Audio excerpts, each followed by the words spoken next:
सुनवारा में हसी एक मोहम्मद आए सबने हुस्नवारा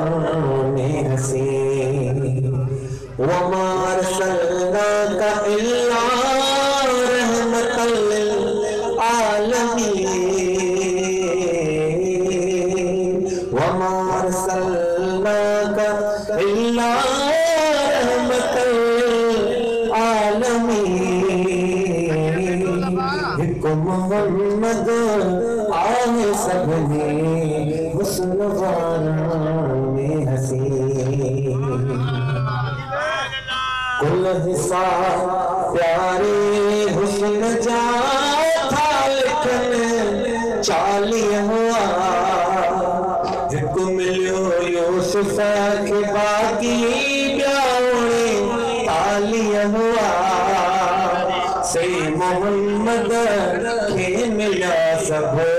बहुत चोलोरे मुबीन से मिला मोहम्मद के मिला सब बहुत चोलोरे मुबीन वमा अरसलनाका इल्ला रहमतल लिल आलमीन मोहम्मद आए सबने हुस्नवारा में हसी सुन यूसुफ जी बिसी थे और तन्हा खजान क्या सुन यूसुफ जी बिसी थी और तन्हा खजान क्या पर मोहम्मद के डिठो जमे तन तसर कुर्बान क्या पर मोहम्मद के डिठो जमे तन तसर कुर्बान क्या हो जुलेखा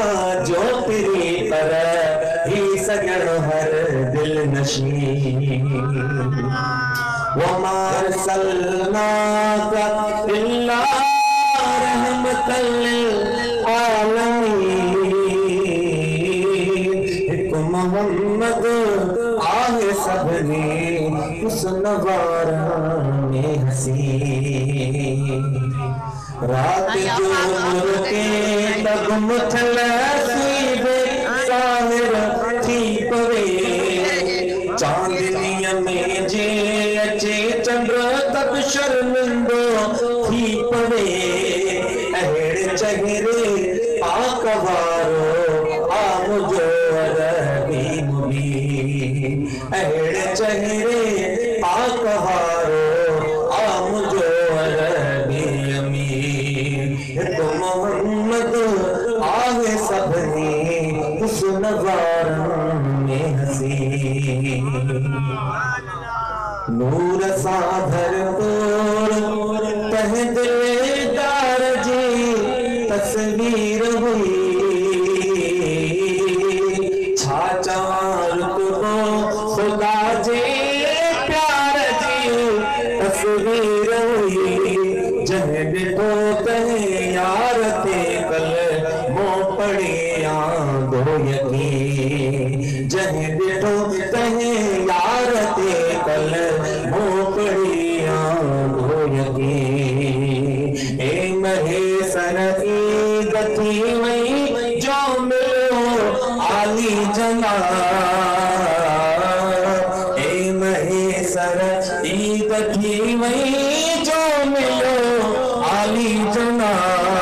जहेज जंजी ज़ारत करण सा हज अकबरी जो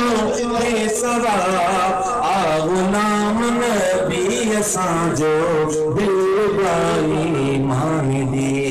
वमा अरसलनाका इल्ला रहमतल लिल आलमीन मोहम्मद आए सबने हुस्नवारा